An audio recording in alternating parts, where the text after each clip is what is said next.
Всем привет, вы на канале Польза.нет, и здесь только быстрые обзоры и долгие стримы. И сегодня я расскажу вам о смартфоне Xiaomi Redmi K50 Pro. Разумеется, вход снимается на сам смартфон, притом это дубль 2. Первый вход я снимал на Фонтанке, и там был просто один сплошной шум. Почему? Потому что здесь первый фейл. Сразу нет нормального направленного микрофона. Точнее, он здесь не направленный, и это создает определенные трудности, если вы снимаете в шумном месте. К слову, выход по этой же причине был тоже переписан. Разумеется, вход-выход и примеров будет море. Море будет фотопримеров данного смартфона. Это аналог Xiaomi 12 Pro. И по большому счету у большинства американских, европейских или китайских обзорщиков они идут ноздря в ноздрю. Это китайский флагман. Будет ли он в глобальной версии? Моя версия нет. Почему? Потому что слишком жирно для нашего рынка такой смартфон. По съемке топ, есть определенные недостатки, 120 Гц, разумеется, 2К экран, и если брать по ощущениям, то это флагман. Да, у него есть определенные недостатки, но этих недостатков по минимуму, учитывая его стоимость. Поэтому обязательно смотрим. Вопреки всему, несмотря ни на что, я буду делать распаковку, и впоследствии вы увидите обзор смартфона, который мы все очень сильно ждали. И это Redmi K50 Pro. На Redmi K50 обзор у меня уже был на канале, вы можете его посмотреть по ссылке в правом верхнем углу. Что здесь нам обещают? Разумеется, зарядку на 120 Вт. В Realme Neo 3, обзор на который будет через дня 3-4, и вы можете увидеть его тоже на канале. Зарядка, к слову, на 150 Вт. Здесь 120. Довольно простая упаковка. У меня 8128. 8 оперативки 128 на борту. Разумеется, есть более жирные варианты, но для обзора покупать что-то намного дороже неразумно. Напоминаю, что Али работает, даже с санкционными банками уже есть возможность оплачивать товары, то есть вы любой карточкой через программу банка и там оплачиваете. То есть Али выставляет вам счет, вы оплачиваете через прогу. Понятно, что это сложно с одной стороны, с другой стороны сегодня курс доллара 66. Никогда бы в свои 38 лет не подумал, что будут такие цены на гаджеты, но по факту относительно 2021 года цены упали. За 18 800 по ссылке в телеграм-канале в описании к видео я сегодня постил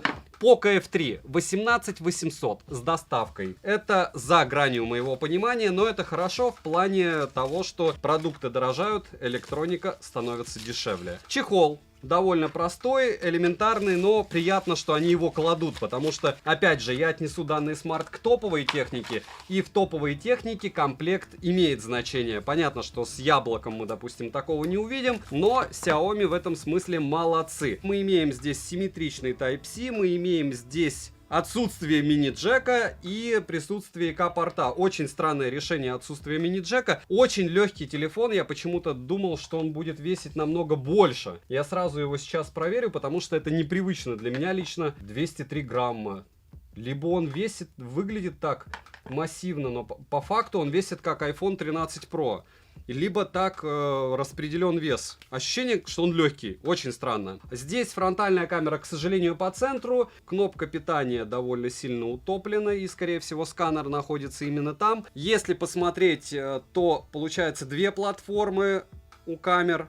То есть сначала одна платформа там, где находится вспышка. Не вижу здесь направленного микрофона. Возможно, где-то он спрятан, но к сожалению, на камере его нет. Значит, аудиозума не предвидится. Крайне убогий переходник. Разумеется, покажу вам зарядку на 120 Вт от Xiaomi. Предполагается, что вы будете делать именно так. Разумеется, сюда просто-напросто устанавливается APK файлом Play Market и тестируется смартфон. Две симки можно запихать, карту памяти нельзя. В игровом устройстве, а это позиционируется все-таки как игровое устройство, хотя K50 как раз и был игровым, а K50 Pro непонятно что тогда. Отсутствие возможности запихать карточку, это, конечно, нехорошо.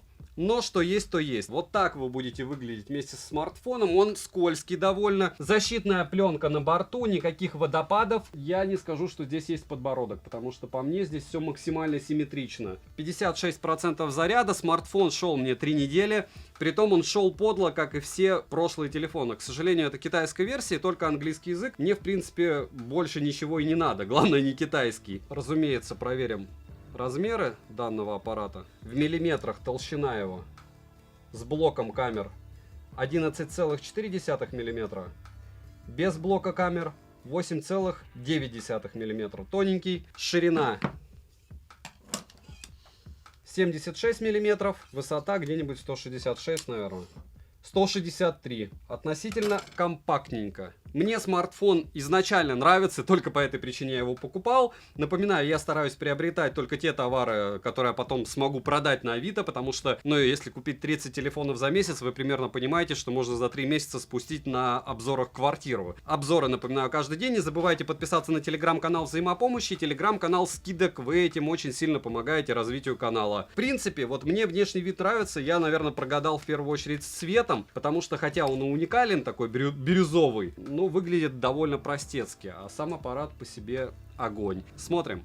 Розыгрыши моря. Читаем описание, какие сейчас актуальны. Постоянные, разумеется, это 5 Mi Band 6 серии. Разыгрывается за лайк, подписку и комментарий к любому видео. Не забудьте подписаться на телеграм-канал взаимопомощи. Нас там больше 11 тысяч человек. И телеграм-канал скидок уже 43 тысячи. И там много интересных предложений. В последнее время представители китайской торговой диаспоры продают все максимально дешево, особенно старые модели тех же часов. Подписывайтесь с колоколом. Перейдем же к смартфону. Полетели. Поставляется данный девайс в разных вариантах расцветки, а именно черный, серый, зеленый и голубой. Тыльная часть выполнена из матового стекла, рамки алюминиевые, а с фронтальной части экран закрыт Corning Gorilla Glass Victus. Очень похоже, правда, на Mi 12 Pro. В руке без чехла лежит удобно, но выскальзывает. Материалы марки, но это не столь важно, так как по большей части его лучше носить в чехле. На корпусе расположена кнопка питания, качели регулировки громкости, разъем USB Type-C версии 2.0, что не радует. Два микрофона, два основных динамика и один разговорный. Звучание здесь стерео и Dolby Atmos на борту. Мне лично звучание понравилось, но я встречал и лучше в том же Mi 12 Pro. Также на борту расположили ИК-порт, за что отдельное спасибо, а вот мини-джека нет. Салазки прорезинены, но официально о защите от влаги производитель не заявлял. Сборка хорошая, кнопки имеют минимальные люфты, материалы тактильно приятные и качественные. Летим дальше. Redmi K50 Pro оснащен OLED-дисплеем от Samsung на 6,67 дюйма с разрешением 3200 на 1440 пикселей 2К и сертификация DisplayMate A+. Матрица экрана абсолютно плоская, разумеется, разрешение можно менять, плотность пикселей по максимуму с запасом 526 ppi. В принципе, при 400 уже ничего не видно на дисплее, поэтому здесь прямо с избытком. Стопроцентная широкая цветовая гамма DCI-P3, контрастность 5 миллионов к 1, поддержка Dolby Vision, пиковая яркость более чем достаточная в 1200 нит, при прямом попадании света на экран яркости хватает. Вглядываться не приходится, что делает использование смартфона более комфортным даже летом, тем более лето уже скоро. Частота обновления экрана 120 Гц, на выбор также есть 60 Гц автогерцовка. DC-диминг в наличии, что хорошо. Шим с включенным DC-димингом на 100% яркости 14%, на 59,3%, на минимальной 16%, на нуле 13,5%. Показатели хорошие для такого экрана. Если выключить DC-диминг, то на 50% яркости шим поднимается до 30%, так что советую использовать функцию снижения мерцания, если вы вдруг купите этот телефон. Автояркость работает прекрасно, быстро адаптируется под смену освещения. Под разными углами тон картинки слегка бросает в холодный оттенок. Полноценный Always On дисплей с перемещением изображения по экрану в наличии. Плюс не забываем, что его можно регулировать в настройках. Там настроек прямо море, и под него тоже. Далее, мультитач, разумеется, есть и берет все 10 пальцев. Разблокировать экран можно при помощи сканера отпечатков пальцев, внедренного в кнопку блокировки, и распознавания лица. Сканер отпечатков пальцев работает шустро, внести отпечаток одного и того же пальца несколько раз можно, но на работу сканера это никак не влияет. Распознавание лица срабатывает отлично, но угол, при котором смартфон может распознать лицо, небольшой. Зарегистрировать биометрические данные можно до 2 лиц, что очень даже удобно многим. Подбородок маленький, его и незаметно, можно сказать. Экран показал себя действительно хорошо, цветопередача натуральная, картинка насыщенная и четкая, но единственное, заполнение его относительно грани, процент экрана, скажем так, значительно ниже, чем у Xiaomi 12 Pro, с кем все пытаются этот телефон сравнить. Летим дальше. Процессор установлен прошлогодний MediaTek Dimensity 9000 с техпроцессом 4 нанометра и 8 ядрами, максимальная частота которого 3,5 ГГц, графический процессор Mali G710 MC10. Интерфейс на английском языке, MIUI 13 и Android 12 версии. Притом, по поводу интерфейса я бы хотел сказать, что это довольно обидно, что Realme, выпуская глобальные версии смартфона, имеет практически все языки, и китайской версии версии у них тоже все языки и русский язык есть. А Xiaomi упорно это делать не хочет. И я считаю, что это определенного рода фейл и ограничения по продажам. Потому что, хорошо, я знаю английский язык, и меня ничего не напрягает, но кто-то может и не знать. Хотя привыкнуть реально, но вы же понимаете, что лучше покупать сразу и все, притом накатывать прошивку на смартфон, который не появится в глобалке, а он 100% не появится, такое себе никто не будет. Оперативная память на выбор 8 или 12 гигабайт, в настройках можно выставить еще виртуальные 3 гигабайта. Внутренняя память UFS 3.1 супер быстрая на выбор 128, 256 или 512 гигабайт. Разумеется, есть еще быстрее, но это прям топ. Имеется поддержка высокоскоростного Wi-Fi 6 серии, поддержка 5G сетей, что нас не особо волнует. Для 4G сетей 7 бенды на борту, а 20 отсутствует. В принципе, более чем достаточно. Тем не менее, звучание при звонках отличное, микрофоны отрабатывают хорошо, датчик приближения меня не подводил вообще. Запись разговора в стоке есть и без уведомления собеседника о начале записи, что многим будет полезно. VO LTE есть, а вот VO Wi-Fi не завезли. Вибромоторчик хороший, настроить уровень тактильной отдачи под себя можно. Bluetooth, внимание, версии 5.3 это первый смартфон, который у меня конкретно тестировался на руках с новой версией Bluetooth. Понятно, что они уже существуют, но вот у меня конкретно только этот появился первым. NFC, разумеется, поддерживается. Из навигации на борту от GPS, GLONASS, BDS, Galileo и QZSS. GPS-тест на холодную показывает точность 1 метр при условии, что рядом есть высотки, и для Dimensity это стандартно. И вы заметили, да, перечень и количество этих навигационных средств. По большому счету, если одна, вторая отвалится, отключится, ничего не поменяется, правда? Емкость аккумулятора 5000 мАч. В PC-марке выдал 5 часов 58 минут, а осталось еще 20%. Тест я проводил при 120 Гц, максимальной яркости и WQHD+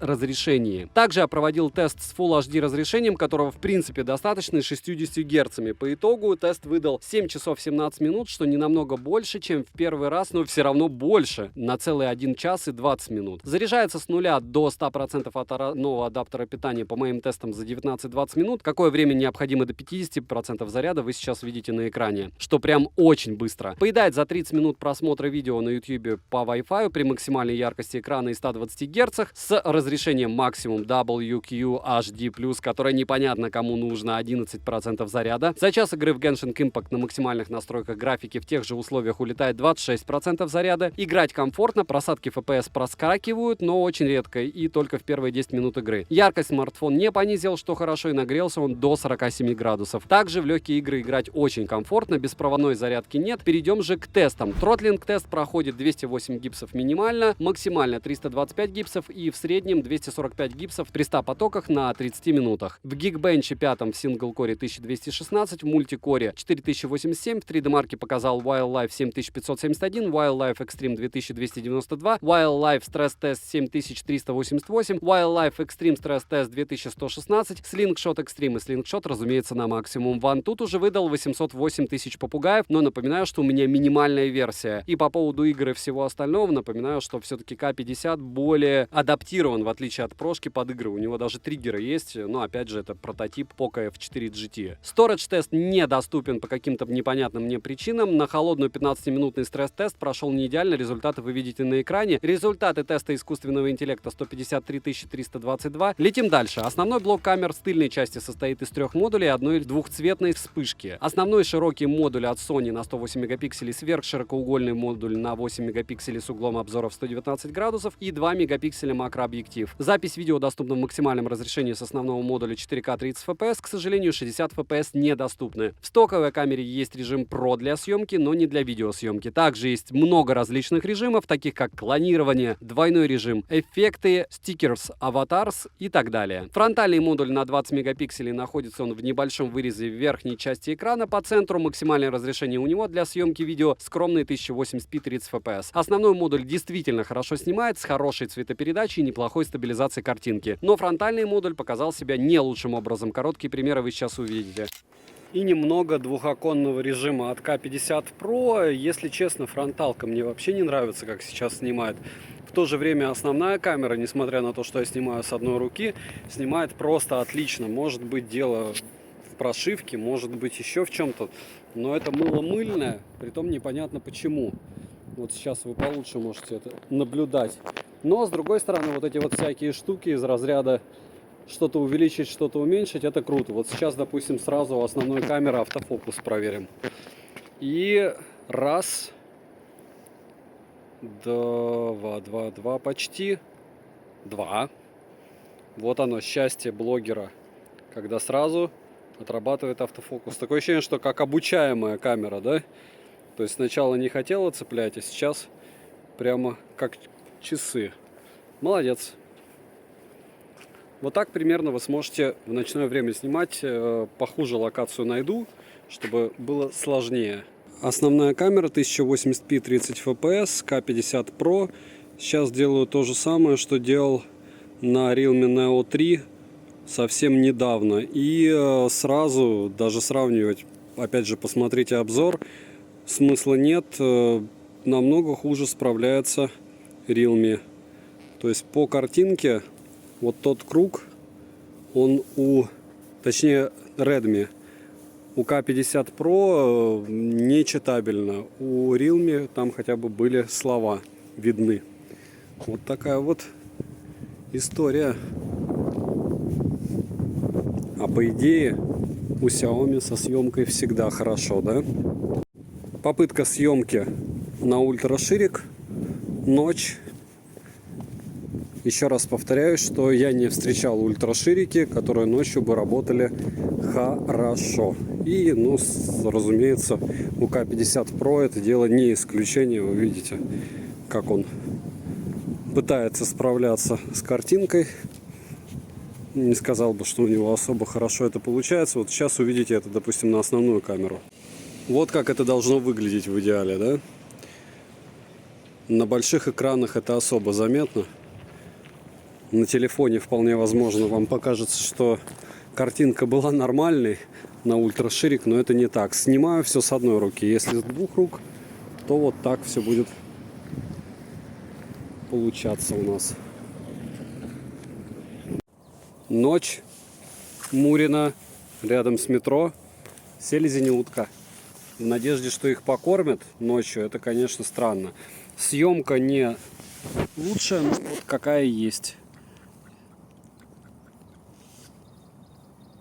Понаблюдаем за нирваной природы. Почему они в начале третьего не спят, не могу сказать. Возможно, у них тоже какой-то проект. Что-то там тестируют. Допустим, город на наличие людей, которые готовы их покормить ночью. 1080p, 30 fps и немного ужасных условий для K50 Pro, с которыми он вряд ли справится. Это переход. Это все. Показывает, что фронталка здесь не справляется вообще никак. Redmi K50 Pro, максимум 4К 30 FPS. Вы видите, что может телефон при съемке с одной руки на Невском проспекте. Подготовка к 9 мая, как вы заметили. Можно использовать X, если в движении снимать. Даже если стоя снимать, X использовать не стоит. И по звуку, как он пишет, вы слышите сейчас довольно сильный ветер. Это раз. Два, иду вдоль дороги. И три, в принципе, при съемке с одной руки стабилизация справляется. Учитывая его стоимость в долларовом эквиваленте, и, как я говорил, я планирую его с Xiaomi 12 Pro сравнить, ну, телефон справляется. Нет, это не та же картинка. Опять же, сравнение, может быть, потом запилю. В вечернее и ночное время значительно хуже. Но вот днем по поводу стаба и самой картинки, если брать 4К 30 FPS, он даже неплохо отрабатывает. Пример работы фронтальной камеры. Невский проспект. Идеальная погода. K50 Pro. Единственное, очень шумно. Вот так примерно вас будут видеть собеседники. Еще небольшой пример съемки основной камеры. 4К 30 FPS. На Малой Садовой. Вот так вы сможете снимать, если будете где-то гулять. У меня ощущение, что они чуть-чуть перекручивают цвета, и естественности здесь мало, с одной стороны. С другой стороны, запись выглядит красиво, потому что небо более голубое, чем есть на самом деле. У цветов цвета ярче, ну и в целом улица выглядит лучше, чем в жизни. Еще немного фронталки в HDR, 1080p, 30 FPS, Redmi K50 Pro. Думаю, что место вы узнаете. Надеюсь. Еще немного теста видео, максимально громко, Невский проспект, Гостиный двор. И вот там кого-то ждут.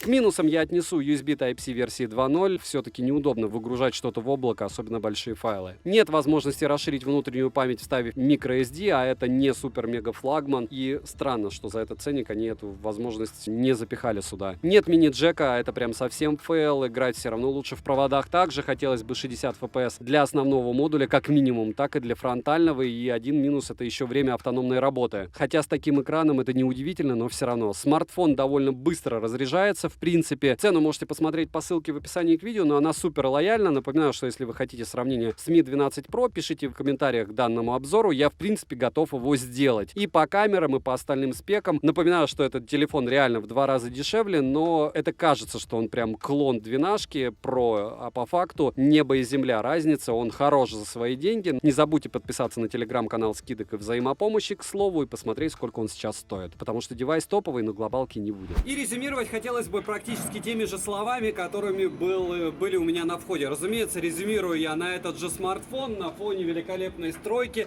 Считайте, Xiaomi, Redmi, Realme и все остальные все равно что-то продолжают строить. Это не идеальный смартфон, здесь не хватает, допустим, карты памяти, не хватает защиты от влаги официальной, не хватает направленного микрофона, не хватает глобальной прошивки, которой здесь и не будет, с одной стороны. С другой стороны, 7-й бенд есть, с другой стороны, фактически полностью напичкан он технологиями, LPDDR5 оперативка, UFS за 3-й версией. И по большому счету в Antutu он выбивает космическое количество баллов. В него кайфово играть, на нем кайфово смотреть фильмы. По камере у меня, конечно, к нему вопросы. Это не уровень суперфлагмана, это не Xiaomi 12 Pro, это не какой-то там мега крутой Vivo V70, V80 Pro, к слову, я его купил. Но в целом однозначно смарт стоит своих денег. Не забывайте подписываться на канал, смотрите в описании, там есть ссылка на телеграм-канал взаимопомощи, телеграм-канал скидок. К слову, взаимопомощи нас уже 11 тысяч человек, помогаем друг другу чем можем. Мата, хамства на канале нет, подписывайтесь на канал, пишите в комментариях, что еще купить на обзор. Девайсу однозначно да. Добра и удачи вам, дорогие друзья.